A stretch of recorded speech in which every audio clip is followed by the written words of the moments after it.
kami ada di Candi Matakus. Kami ingin ke dalam dulu.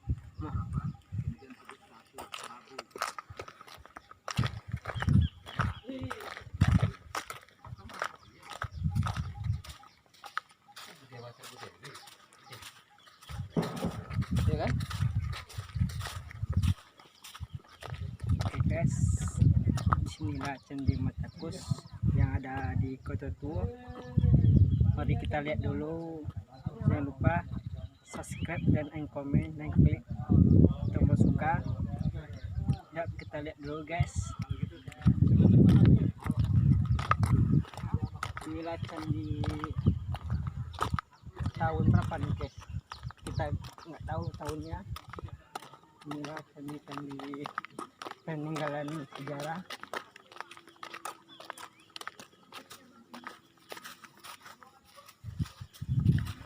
Guys, di sini.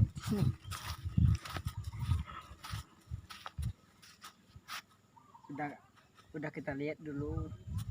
Di sini banyak wisatawan mancanegara. Mari kita lihat dulu wisatanya. Kita lihat dulu. Oke, kameramen. Coba kita lihat dulu wisatawannya.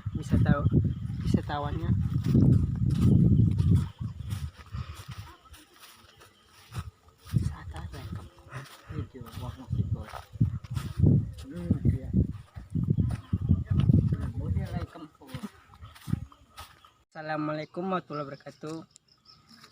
Selamat siang. Hari ini kami berada di Candi Matakus, akan bertanya dengan Bapak tentang sejarah Candi Matakus ini. Mari kita temui Bapak. Guru pandu kita. Candi Matakus yaitu dan jadi apa punya Tanyong enggak? Kami ingin tahu sejarah Candi Matakus, Pak. Secara singkat. Ya, Pak. Oke. Bismillahirrahmanirrahim. Assalamualaikum warahmatullahi wabarakatuh. Alhamdulillah wa syukurillah. Allahumma sholli wa sallim ala sayyidina Muhammad wa ala alihi wa sahbihi wa mawala. Selamat siang. Kita sekarang berada di kompleks pusat puja Kota Suci Hindu dunia pada masanya, yaitu didirikan sebelum 6000 tahun yang lalu.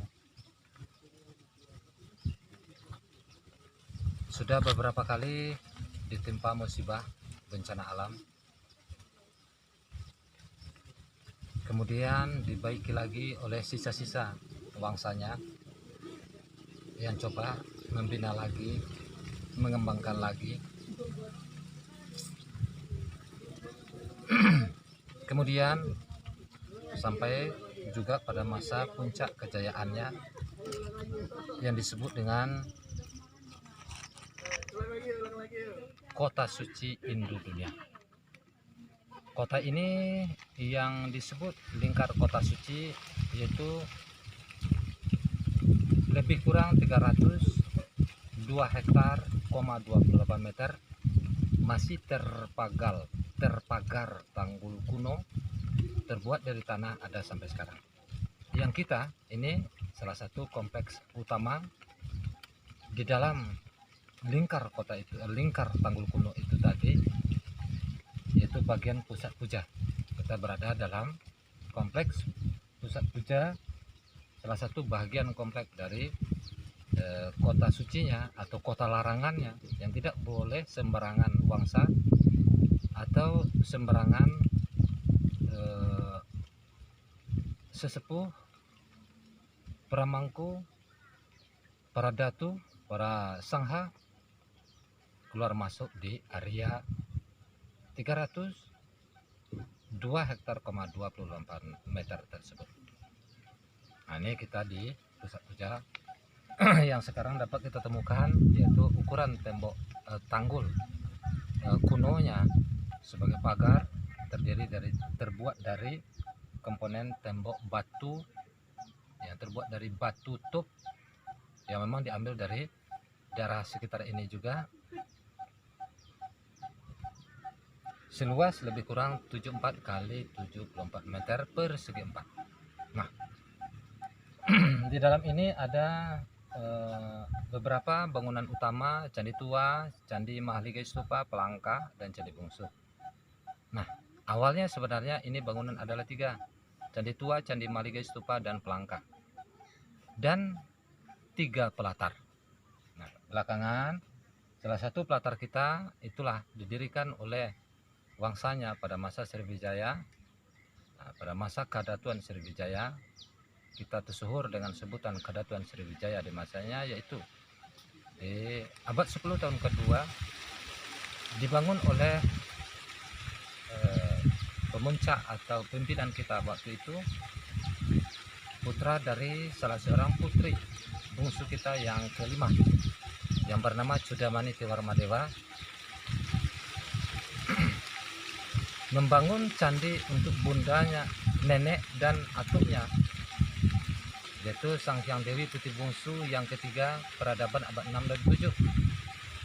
Nah, itulah disebut bangunan itu dengan nama Candi Bungsu, atau Tiongkok dalam catatan Tiongkok menyebut dengan Sintiang Bungsu.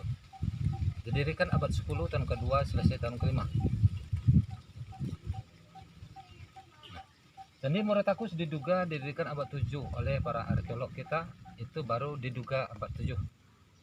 Untuk sementara ini peluang besar untuk para ahli peneliti bahwa arkeolog kita sudah membuka abad 7. Nah, ini kesempatan besar pada para ahli peneliti kita di bidang sejarah dan situs untuk masuk. Oke. Nah, di dalam kompleks ini terdapat 13 kompleks utama, salah satunya pusat puja. Nah, kemudian tanggul itu sepanjang 6.163 meter. Tanggul pagar kuno terbuat dari tanah asbes ada sampai sekarang. Nah, sebelah baratnya itu Sungai Kampar, sebelah utara Sungai Kampar, di bagian timur dan selatan itu daratan. Nah, di luar tanggul kuno itu tadi, di bagian timurnya itu ada dulu kompleks Universitas Dharmapala yang luas panjang lebih kurang 2.000 meter, panjang lebih kurang 3.000 meter, yang tanggul-tanggul kunonya ada sampai sekarang. Dalam artiannya ini apa? Betul-betul kota dahulunya. Singkatnya, kota ini luas 75 kilo ke timur, ke barat, ke utara, dan ke selatan dari titik koordinat kota suci ini. Mudah-mudahan ke depan dapat dikembangkan dalam dunia sejarah, dalam dunia peneliti, untuk mengetahui konkretnya fakta peradaban leluhur kita masa lampau di sini. Ini adalah dulu kota besar, salah satunya kota pendidikan. Dari sinilah pendidikan ajaran Dharma itu dikembangkan, apalagi itu Mahayana, Hinayana, atau Nantrayana. Makanya di 600 sebelum Masehi, Master Atisa atas perintah Maharaja Tibet dan Hindia bersepakat untuk mengutus para generasinya yang terpilih untuk mendalami lagi ajaran-ajaran Dharma, dikarenakan di daerah mereka sudah mulai menggersang. Maka atas pimpinan Master Atisa baru di usia 28 tahun dengan rombongan 152 orang, yaitu di abad 6 sebelum Masehi. Kenapa kita berani mengatakan di sini? Sebab beliau mengatakan di sana itu terdapatnya cala cakra tanpa bayang. Dalam artiannya tongkat yang lurus kita tegakkan dengan lurus, pas matahari di tengah harinya, tongkat itu tidak berbayang-bayang. Nah, yang lokasi ini terbukti fakta sampai sekarang masih demikian, yaitu terjadi 2 kali dalam 1 tahun. Nah, belakangan disebut Muaratakus. Ini dia. Padahalnya tidak. Di 1858 Corner di Grot ke sini dibawa oleh orang kita, menengok, menilai. Beliau langsung membuat catatan. Yaitu membuat catatan, malah beliau diamanah pula setelah balik ke Regen Bukit Tinggi, langsung ke Batavia, Padang Batavia. Akhirnya diutuslah lagi beliau untuk ikut dalam konten para arkeolognya kolonial Belanda, yaitu 1860. Nah, beliau langsung membuat tulisan yaitu dengan sebutan Koto Candi. Itulah yang selalu dituturkan oleh masyarakat hilir mudiknya dan yang di kawasan komplek Candi Muara Takus itu sendiri. Mereka menyebut dengan Koto Candi.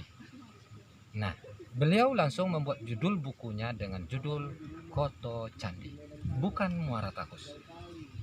Nah, kapan dinamakan Muara Takus? Ini yang harus sama-sama kita pelajari lagi supaya jangan terjadi pergesekan, bentrokan, penamaan ini atau siapa dan oleh siapa pada masa apa. Yang jelas sekarang mah tersohor dengan sebutan Candi Muara Takus. Padahal makanya aku sering menyebut di Muara Takus tidak ada candi. Tapi sayang dikarenakan ini desa disebut dengan Desa Muara Takus, berada dalam wilayah Desa Muara Takus, Kecamatan 13 Kota Kampar, Kabupaten Kampar, Provinsi Riau, ya tersohorlah dengan sebutan Candi Muara Takus. Nah, itu dulu singkat yang dapat kita sampaikan. Terima kasih. Wassalamualaikum warahmatullahi wabarakatuh. Selamat sore. Terima kasih dengan Bapak kita pemandu Candi Muara Takus atau Candi Kota Tua. Saat ini kita melanjutkan perjalanan kita lagi ke Bangkinang. Sore ini kami mau pulang dulu. Assalamualaikum warahmatullahi wabarakatuh.